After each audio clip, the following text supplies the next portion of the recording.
Literature of the 20th സെഞ്ച്വറിയിലെ module 3 വരുന്ന movement poetry, the absurd confessional poetry, ഇത്രയാണ് നമ്മൾ ഈ ഒരു ഓഡിയോയ്ക്കകത്ത് ഡിസ്കസ് ചെയ്യാൻ പോകുന്നത്. അപ്പോൾ ഫസ്റ്റ് വരുന്നത് മൂവ്മെൻറ്റ് പോയിട്രിയാണ്. മൂവ്മെൻറ്റ് പോയിട്രി എന്ന് പറയുന്നത് 1950s ബ്രിട്ടനിൽ എമർജ് ചെയ്തൊരു ഒരു കോൺസെപ്റ്റാണ് മൂവ്മെൻറ്റ് പോയിട്രി എന്ന് പറയുന്നത്. അത് മോഡേണിസ്റ്റ് പോയിട്രിക്കും റൊമാൻറ്റിക് പോയിട്രിക്കും എതിരെ ഒരു റിയാക്ഷനായിട്ട് വന്നതാണ്. കീ ഫിഗേഴ്സ് എന്ന് പറയുമ്പോൾ ഫിലിപ്പ് ലാർക്കിനുണ്ട്, തോം ഗൺ ഉണ്ട്, എലിസബത്ത് ജെന്നിങ്സ് ഉണ്ട്, DJ എൻറൈറ്റ്, പിന്നെ കിങ്സ്ലി ഏമിസ്. ഇപ്പോൾ ബാക്ക്ഗ്രൗണ്ട് എന്ന് വെച്ച് കഴിഞ്ഞാൽ മൂവ്മെൻറ്റ് എന്ന് പറയുന്ന ഒരു ഫോർമൽ ഗ്രൂപ്പ് ആയിരുന്നില്ല, ഒരു loosely connected set of poets ആണ്. അവർ ഈ മോഡേണിസത്തിൻ്റെ ഈ ആവശ്യമില്ലാത്ത പ്രിട്ടൻഷൻസും അതിനെയൊക്കെ എതിരെയായിട്ട് ഒരു ഒരു കോൺസെപ്റ്റ് കൊണ്ടുവന്നു. അതാണ് മൂവ്മെൻറ്റ് പോയിട്രി എന്ന് പറയുന്നത്. ഈ T.S. ഇലിയട്ടിൻ്റെ, എസ്ട്രാ പൗണ്ടിൻ്റെ, ഡിലൻ തോമസിൻ്റെയൊക്കെ പോയത്തിനകത്തുള്ള ഒരു ഒബ്സ്ക്യൂരിറ്റി, അതിനൊക്കെ എതിരെയാണ് ഒരു റിയാക്ഷൻ പോലെയാണ് ഇത് കൊണ്ടുവന്നത്. ക്ലാരിറ്റിക്കും സിംപ്ലിസിറ്റിക്കും ഫോർമൽ സ്ട്രക്ചറിനുമാണ് ഇവർ ഇമ്പോർട്ടൻസ് കൊടുത്തത്. അതായത് everyday life, domestic settings, social realism, വോറിന് ശേഷമുള്ള ഒരു കൺഫ്യൂഷൻ, അതിനൊക്കെയാണ് ഇവർ തീംസായിട്ട് യൂസ് ചെയ്തിരുന്നത്. വളരെ ഡ്രൈ ആയിട്ടും ഇച്ചിരി നെഗറ്റീവായിട്ട്, അതായത് സ്കെപ്റ്റിക്കലായിട്ടും ഒരു ആൻറ്റി റൊമാൻറ്റിക് ആയിട്ടുള്ളൊരു ടോണുമായിരുന്നു ഇവരുടെ വർക്ക്സിനകത്തുള്ളത്. പിന്നെന്താണ്, മിഡിൽ ക്ലാസ് ലൈഫ് അല്ലെങ്കിൽ മിഡിൽ ക്ലാസ് വാല്യൂസിനാണ് ഇവർ ഇമ്പോർട്ടൻസ് കൊടുത്തത്. വളരെ ക്ലിയർ ആയിട്ടുള്ള അല്ലെങ്കിൽ ആക്സസബിൾ ആയിട്ടുള്ള ലാംഗ്വേജും ആവശ്യമില്ലാത്ത കോംപ്ലക്സിറ്റി അല്ലെങ്കിൽ ആവശ്യമില്ലാത്ത എക്സ്പെരിമെൻറ്റേഷനൊക്കെ എതിരായിരുന്നു ഇവർ. ആൻഡ് പോയട്രിയെ കുറച്ചും കൂടി ഡെമോക്രാറ്റിക് അല്ലെങ്കിൽ എലീറ്റ് ഒരു ഗ്രൗണ്ടഡ് ആക്കി മാറ്റി. അതായത് സാധാരണക്കാർക്ക് പോലും വായിക്കാൻ പറ്റുന്ന രീതിയിലുള്ള ലാംഗ്വേജിലൊക്കെ എഴുതാൻ തുടങ്ങി. ഓർഡിനറി എക്സ്പീരിയൻസിനെയും കോമൺ ഹ്യൂമൻ ഇമോഷൻസിനെയും അധികം ഡ്രാമയൊന്നും കുത്തിക്കയറ്റാതാണ് ഇവർ ചെയ്തുകൊണ്ടിരുന്നത് അല്ലെങ്കിൽ പോംസ് എഴുതിക്കൊണ്ടിരുന്നത്. ഇവരുടെ ഒരു കളക്ഷൻ ഓഫ് പോയട്രിയാണ് ന്യൂ ലൈൻസ് എന്ന് പറയുന്നത്. 1956 ഈ ആന്തോളജി ഇറങ്ങിയത്. റോബർട്ട് കോൺക്വസ്റ്റ് ആണ് ഇത് എഡിറ്റ് ചെയ്തത്. പിന്നെ ഫിലിപ്പ് ലാർക്കിൻ്റെ പോംസ് ആയിട്ടുള്ള ചേർച്ച് ഗോയിങ് അല്ലെങ്കിൽ അദ്ദേഹത്തിൻ്റെ മറ്റ് പോംസൊക്കെ ഈ ഒരു മൂവ്മെൻറ്റ് പോയട്രിയിൽ വരുന്നതാണ്. ആൻറ്റി റൊമാൻറ്റിസിസം ആയിരുന്നു ഇവരുടെ മറ്റൊരു തീം എന്ന് പറയുന്നത്. അതായത് റൊമാൻറ്റിസിസം എന്ന് പറഞ്ഞാൽ ഭയങ്കര സെൻറ്റിമെൻ്റലായിട്ട് എഴുതുക.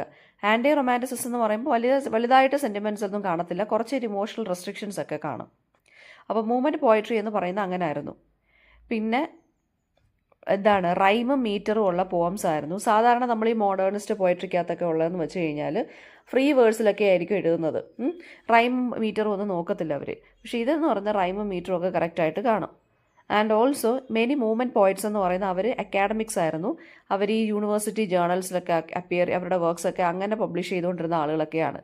ആൻഡ് ഓൾസോ ഇവരുടെ ഉള്ളിലൊരു സെൽഫ് കോൺഷ്യസ്നെസ് ഉണ്ട്. അതായത് as a poet I need to change society എന്നുള്ളൊരു കോൺസെപ്റ്റ് ഇവരുടെയൊക്കെ മൈൻഡിലുണ്ടായിരുന്നു, ഈ മൂവ്മെൻറ്റ് പോയറ്റ്സിൻ്റെ മൈൻഡിലുണ്ട്. അതുപോലെ തന്നെ ഒരു സോഷ്യൽ കമൻട്രി പോലെയാണ് ഇവർ എഴുതിക്കൊണ്ടിരുന്നത്. വോറിന് ശേഷമുള്ള ബ്രിട്ടീഷ് സൊസൈറ്റിയെ ക്രിട്ടിസൈസ് ചെയ്തുകൊണ്ടും ഒക്കെയാണ് എഴുതിയത്. ആൻഡ് ഓൾസോ ഇവരുടെ തന്നെ ഒരു ലിറ്റററി സിബ്ലിംഗ് ആണെന്ന് നമുക്ക് പറയാം ആംഗ്രി യങ്മെൻ ഗ്രൂപ്പ് അല്ലെങ്കിൽ ആംഗ്രി യങ്മെൻ movement in drama and fiction. And by 1960s ആയപ്പോഴത്തേക്കും മൂവ്മെൻറ്റ് പോയിറ്റ്സ് അവരുടെ തീമും സ്റ്റൈലും എല്ലാം മാറ്റിപ്പിടിക്കാൻ തുടങ്ങി, ഡിഫറെൻ്റ് ആയിട്ടുള്ള കാര്യങ്ങൾ ചെയ്യാൻ തുടങ്ങി. ഓക്കെ, ആൻഡ് ബ്രിട്ടനിൽ റിയലിസ്റ്റ് പോയിട്രി കൊണ്ടുവന്നത് ഇവരാണ്. ഭയങ്കര കൺസർവേറ്റീവ് ആയിരുന്നു. ആൻഡ് ഓൾസോ ഇമോഷണലി ഡിറ്റാച്ച്ഡ് ആയിട്ടുള്ള പോംസ് എഴുതിയത് കൊണ്ട് ഇവർക്ക് ആ ഒരു ക്രിറ്റിസിസം നിലനിൽക്കുന്നുണ്ടായിരുന്നു. ഓക്കെ, അതാണ് മൂവ്മെൻറ്റ് പോയിട്രി എന്ന് പറയുന്നത്. ഇനി അബ്സേർഡ്, അപ്പോൾ ഇത് എക്സാമിന് ചോദിക്കുകയാണെന്നുണ്ടെങ്കിൽ ഈ ഒരു കാര്യങ്ങളെല്ലാം എഴുതിയിട്ട് മൂവ്മെൻറ്റ് പോയിട്രിക്കകത്ത് നമ്മൾ കുറച്ച് പോയിറ്റ്സിൻ്റെ പേര് എഴുതിയല്ലോ. അപ്പോൾ ഫിലിപ്പ് ലാർക്കിൻ്റെയൊക്കെ നിങ്ങൾക്ക് എന്തെങ്കിലും പഠിക്കാനോ അല്ലെങ്കിൽ ഇതിന് ഏതെങ്കിലും പോയിറ്റ്സിൻ്റെ നിങ്ങൾക്ക് എന്തെങ്കിലും വർക്ക് പഠിക്കാനുണ്ടെന്നുണ്ടെങ്കിൽ അതുകൂടെ കോട്ട് ചെയ്ത് എക്സാമ്പിളായിട്ട് എഴുതുകയാണെന്നുണ്ടെങ്കിൽ കുറച്ചും കൂടെ മാർക്ക് നമുക്ക് കിട്ടും കേട്ടോ. നെക്സ്റ്റ് വരുന്ന അബ്സേർഡിസമാണ് അല്ലെങ്കിൽ absurd theatre or philosophy of the absurd. Post world war 2 ശേഷമാണ് ഈ ഒരു തോട്ട് വന്നത്. ആൽബർട്ട് ക്യാമുവും ജീൻ പോൾ സർത്രയുമാണ് ഈ ഒരു തോട്ട് കൊണ്ടുവന്നത് അല്ലെങ്കിൽ ഈ ഒരു ഫിലോസഫി കൊണ്ടുവന്നത്. 1940s to 60s ഇത്. എസ്പെഷ്യലി യൂറോപ്യൻ ഡ്രാമയിലാണ് ഈ അബ്സേർഡിസം എന്നുള്ളൊരു കോൺസെപ്റ്റ് വന്നത്. Samuel Beckett, Jean Genet, Harold Pinter, Eugene ഇനസ്കോയൊക്കെയാണ് ഇതിൻ്റെ കീ ആയിട്ടുള്ള അബ്സേർഡ് പ്ലേ റൈറ്റ്സ് എന്ന് പറയുന്നത്. അബ്സേർഡിസം എന്ന് വെച്ചാൽ ഇതാണ്, ലൈഫ് എന്ന് പറയുന്നത് മീനിങ്ലെസ് ആണ്. ആൻഡ് ഹ്യൂമൻ ബീയിങ്സിൻ്റെ എക്സിസ്റ്റ് എന്ന് പറയുന്നത് റിഡിക്കുലസ് ആണ് അല്ലെങ്കിൽ മീനിങ്ലെസ് ആണ്. നമ്മൾ എന്തിനോ വേണ്ടി ജീവിക്കുന്നു, നമ്മുടെ ജീവിതത്തിനൊരു അർത്ഥമില്ല. അതാണ് അബ്സേർഡിസം അല്ലെങ്കിൽ അബ്സേർഡ് ഫിലോസഫി എന്ന് പറയുന്നത്. ആൽബർട്ട് ക്യാമുവിൻ്റെ ഏറ്റവും ഇമ്പോർട്ടൻ്റ് ആയിട്ടുള്ള ഒരു അബ്സേർഡ് വർക്കാണ് ദ മിത്ത് ഓഫ്, അതായത് അബ്സേർഡിസ്റ്റ് ഫിലോസഫിയെ കാണിക്കുന്ന ഒരു വർക്കാണ് the myth of Sisyphus. Myth of സിസിഫസിനകത്ത് പറയുന്നതെന്ന് വെച്ചാൽ നമ്മുടെ നാറാണത്ത് ഭ്രാന്തൻ കല്ലുരുട്ടി മലയുടെ മുകളിൽ നിന്ന് താഴോട്ട് എറിയത്തില്ലേ, അത് തന്നെയാണ് ദ മിത്ത് ഓഫ് സിസിഫസ് എന്ന് പറയുന്നത്. ഹ്യൂമൻസ് എന്ന് പറയുന്നത് നമ്മൾ വെറുതെ ആവശ്യമില്ലാത്ത ഹോപ്പുമായിട്ട് ജീവിക്കരുത്. നമ്മുടെ ലൈഫ് മീനിങ്ലെസ് ആണെന്നുള്ളൊരു കോൺസെപ്റ്റ് വെച്ചുകൊണ്ട് മാത്രം നമ്മൾ ജീവിക്കുക. ആ ഒരു അബ്സേർഡിറ്റി നമ്മൾ അക്സെപ്റ്റ് ചെയ്യുക.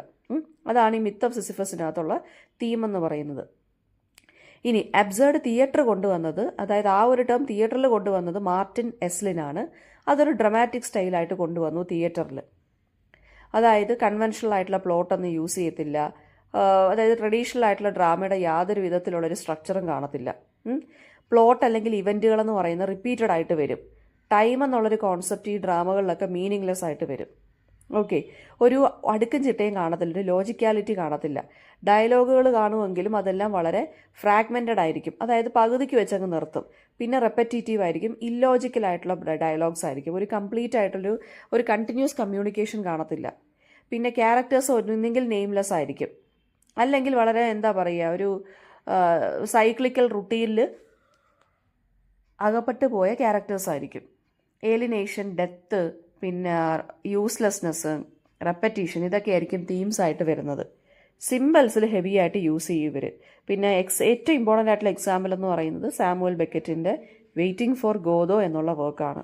അതായത് രണ്ടാളുകൾ, വ്ളാഡിമിർ എന്നും എസ്ട്രജൻ എന്നും പറഞ്ഞ രണ്ടാളുകൾ ഒരു ഗോദോ എന്ന് പറഞ്ഞൊരു മനുഷ്യന് വേണ്ടി വെയിറ്റ് ചെയ്തിരിക്കുക. അവർ ഇതുവരെ കണ്ടിട്ടില്ല ഗോദോയെ. പക്ഷേ ഇവർ എല്ലാ ദിവസവും രാവിലെ എഴുന്നേറ്റ് ഈ ഒരു ആൾക്ക് വേണ്ടി വെയിറ്റ് ചെയ്തിരിക്കുകയാണ്. അതിൻ്റെ ഇടയ്ക്ക് ഈ വ്ളാഡിമിർ എസ്ട്രജൻ്റെയും ഡയലോഗ്സ് എന്ന് പറയുന്നത് തന്നെ ഭയങ്കര ലോജിക്കാലിറ്റി ഇല്ലാത്ത ഡയലോഗ്സ്, റിപ്പറ്റേറ്റീവ് ആയിട്ടുള്ള ഡയലോഗ്സും ഒക്കെ ഉണ്ട്.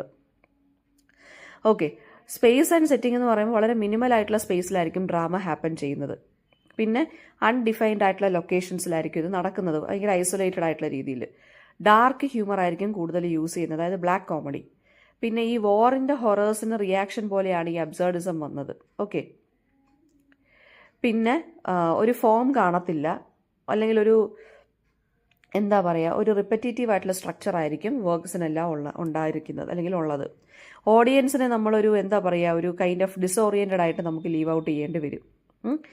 പിന്നെ അതായത് ഓഡിയൻസിന് കാണുമ്പോൾ അവർക്ക് മനസ്സിലാവത്തില്ല റിയൽ ഏതാണ് അൺറിയൽ ഏതാണെന്നുള്ള ആ ഒരു ലൈൻ തന്നെ ഇവർ ഈ ഡ്രാമയ്ക്കകത്ത് അല്ലെങ്കിൽ ഇങ്ങനെയുള്ള വർക്ക്സിനകത്ത് നമുക്ക് അറിയാൻ പറ്റത്തില്ല. ട്രാജഡിയും കോമഡിയും കൂടെ കമ്പൈൻ ചെയ്യുന്നതായിരിക്കും മിക്കവാറും. പിന്നെന്താണ്, സ്റ്റേജ് ആക്ഷൻസിനാണ് കൂടുതൽ ഇമ്പോർട്ടൻസ് കൊടുക്കുന്നത്, അല്ലാതെ വേർഡ്സിനോ ലാംഗ്വേജിനോ ഡയലോഗ്സിനോ ഒന്നും അല്ല. അപ്പോൾ അബ്സേർഡിസം എന്ന് പറയുന്നത് ഒരു സ്റ്റൈലല്ല, അതൊരു വേൾഡ് വ്യൂ ആണ്. ലൈഫ് എന്ന് പറയുന്നതിന് ഒരു മീനിങ്ലെസ് ആണെന്നും ആർട്ട് എന്ന് പറയുന്നത് ആ മീനിങ്ലെസ്സിനെ റിഫ്ലക്റ്റ് ചെയ്യേണ്ടതാണ് എന്നുള്ളൊരു കോൺസെപ്റ്റാണ് ഈ അബ്സേർഡിസം എന്നുള്ള ഫിലോസഫി മുമ്പോട്ട് വെക്കുന്നത് കേട്ടോ. നെക്സ്റ്റ് കൺഫെഷണൽ പോയട്രി ആണ്. അപ്പോൾ അബ്സേർഡിസം ചോദിക്കുമ്പോഴേ നിങ്ങൾക്ക് ഇതുപോലുള്ള ഡ്രാമാസ് നിങ്ങൾക്ക് പഠിക്കാനുണ്ടെന്നുണ്ടെങ്കിൽ അതിനെക്കുറിച്ച് നിങ്ങൾ എഴുതുക. മാർക്കിനനുസരിച്ചും ടൈമിനനുസരിച്ചും വേണം എഴുതാൻ വേണ്ടി. നെക്സ്റ്റ് ടോപ്പിക് എന്ന് പറയുന്നത് കൺഫെഷണൽ പോയട്രി ആണ്. യുണൈറ്റഡ് സ്റ്റേറ്റ്സിൽ 1950s ആൻഡ് 1960s ഇത് വന്നത്. കീ ഫിഗേഴ്സ് എന്ന് പറയുമ്പോൾ സിൽവിയ പ്ലാത്ത് വരുന്നുണ്ട്, ആൻ സെക്സ്റ്റൺ വരുന്നുണ്ട്, Robert Lowell, John Berryman. Confessional poetry എന്നുള്ള ടേം കോയിൻ ചെയ്തത് ML റോസൻദാൾ ആണ് 1959. റോബർട്ട് ലോവലിൻ്റെ ലൈഫ് സ്റ്റഡീസ് എന്നുള്ള വർക്കിനെ ഡിസ്ക്രൈബ് ചെയ്യാനാണ് അദ്ദേഹം കൺഫെഷണൽ പോയട്രി എന്നുള്ള ടേം ആദ്യമായിട്ട് യൂസ് ചെയ്തത്. കൺഫെഷണൽ പോയട്രി എന്ന് വെച്ചാൽ നമ്മൾ കൺഫെഷൻ എന്ന് വെച്ചാൽ നമ്മൾ എന്താണ് കുമ്പസരിക്കുക എന്നുള്ള ഒരു മീനിങ് പോലെ. അതായത് നമ്മൾ ചെയ്തിട്ടുള്ള തെറ്റുകൾ അല്ലെങ്കിൽ നമ്മുടെ ലൈഫിലുള്ള കാര്യങ്ങൾ നമ്മൾ തുറന്നു പറയുക. തെറ്റുകളെന്നല്ല, നമ്മുടെ ലൈഫിലുള്ള കാര്യങ്ങൾ നമ്മൾ തുറന്നു പറയുന്നു പല കാര്യങ്ങൾ. അതാണ് കൺഫെഷണൽ സ്റ്റൈൽ എന്ന് പറയുന്നത്. അപ്പം ഓട്ടോബയോഗ്രഫിക്കലായിരിക്കും. നമ്മുടെ പോയറ്റ് ഇത് എഴുതുന്ന ആളുകൾ കൺഫെഷണൽ പോയട്രി അല്ലെങ്കിൽ കൺഫെഷണൽ റൈറ്റർ എന്ന് പറയുമ്പോൾ പോയറ്റിൻ്റെ അല്ലെങ്കിൽ റൈറ്ററിൻ്റെ ഓൺ ലൈഫ് എക്സ്പീരിയൻസ്, ട്രോമ, അതിനെക്കുറിച്ച് ഓപ്പൺലി അങ്ങ് പറയും. Mental illness, depression, suicide, sexuality, ഫാമിലിയിലുള്ള കോൺഫ്ലിക്റ്റ്, അഡിക്ഷൻ, പേഴ്സണൽ ലോസ് അല്ലെങ്കിൽ പേഴ്സണൽ ആയിട്ടുള്ള നഷ്ടങ്ങൾ, ഇതിനെക്കുറിച്ചൊക്കെ ആയിരിക്കും സബ്ജക്റ്റ് മാറ്റർ വരുന്നത്. വളരെ പേഴ്സണലായിട്ട് ഇമോഷണലായിട്ട് നോക്കുകയാണെന്നുണ്ടെങ്കിൽ നല്ല ഓണസ്റ്റ് ആയിട്ടായിരിക്കും എഴുതുന്നത്. ഈ സൈക്യാട്രിക് ട്രീറ്റ്മെൻറ്റ്, പോയിട്രിയിൽ മെൻസ്ട്രേഷൻ്റെ തീംസ് കൊണ്ടുവരിക, ഇതൊക്കെയാണ് ഇവർ എഴുതുന്നത്. അപ്പോൾ ടാബു ടോപ്പിക്സ് ആണ് കൂടുതലും ഇവർ കൺഫെഷണൽ പോയിട്രിക്കകത്ത് എഴുതുന്നത്. ഫോർ എക്സാമ്പിൾ നമുക്ക് ഇവിടെ ഇന്ത്യൻ റൈറ്റിംഗ് എടുക്കുകയാണെന്നുണ്ടെങ്കിൽ നമ്മുടെ കമലാദാസ് എന്താണ് ഒരു കൺഫെഷണൽ പോയിറ്റാണ്. പിന്നെ എപ്പോഴും ഐ എന്ന് പറഞ്ഞിട്ടായിരിക്കും സബ്ജക്റ്റ് വരുന്നത് പോയിട്രിക്കകത്തൊക്കെ. നല്ല റോ ലാംഗ്വേജിൽ, ഡയറക്റ്റ് ആയിട്ടുള്ള ലാംഗ്വേജിലും ഷോക്കിംഗ് ആയിട്ടുള്ള വേർഡ്സും എക്സ്പ്രഷൻസും ആയിരിക്കും ഇവർ യൂസ് ചെയ്യുന്നത്. ഫ്രീ വേർഡ്സ് ആയിരിക്കും, റിഥമോ മീറ്ററോ റൈമിങ്ങോ ഒന്നും കാണത്തില്ല. അപ്പോൾ നോക്കുകയാണെന്നുണ്ടെങ്കിൽ റോബർട്ട് ലോവലിൻ്റെ വർക്കിനകത്താണെന്നുണ്ടെങ്കിൽ ഓട്ടോബയോഗ്രഫിക്കലായിട്ടുള്ള രീതിയിലായിരിക്കും എഴുതുന്നത് അദ്ദേഹം. അമേരിക്കൻ പോയറ്റാണ്. പിന്നെ നമ്മുടെ ആൻ സെക്സ്റ്റൻ്റെ വർക്കിനകത്താണെന്നുണ്ടെങ്കിൽ ഫീമെയിൽ എക്സ്പീരിയൻസ്, മെൻ്റൽ ഇൽനെസ്, സൂയിസൈഡിനെ കുറിച്ച് അവർ എഴുതുന്നു. ജോൺ ബെറിമാൻ്റെ വർക്കിനകത്താണെന്നുണ്ടെങ്കിൽ അയാൾ കൺഫെഷനിസവും പിന്നെ അതുപോലെ തന്നെ ഫിക്ഷണൽ എലിമെൻസും ഒക്കെ കൂട്ടിച്ചേർത്താണ് അദ്ദേഹം എഴുതുന്നത്. സിൽവിയ പ്ലാത്തിൻ്റെയൊക്കെ ഇതിനകത്താണെന്നുണ്ടെങ്കിൽ പേഴ്സണൽ പെയിൻ പ്ലസ് റിലീജിയസ് ആയിട്ടുള്ള മെറ്റഫേഴ്സ് നമുക്ക് കാണാൻ സാധിക്കും. ഓക്കെ, ഒരു ഫെമിനിസ്റ്റ് റീഡിങ് ഒക്കെ നമുക്ക് ഇതിനകത്ത് നടത്താൻ സാധിക്കുന്നുണ്ട്. ഭയങ്കര സഫറിങ് ആയിട്ടുള്ള അല്ലെങ്കിൽ അങ്ങനെ ആയിരിക്കും അതിൻ്റെ ഒരു സ്റ്റൈൽ ഓഫ് റൈറ്റിംഗ് എന്ന് പറയുന്നത്.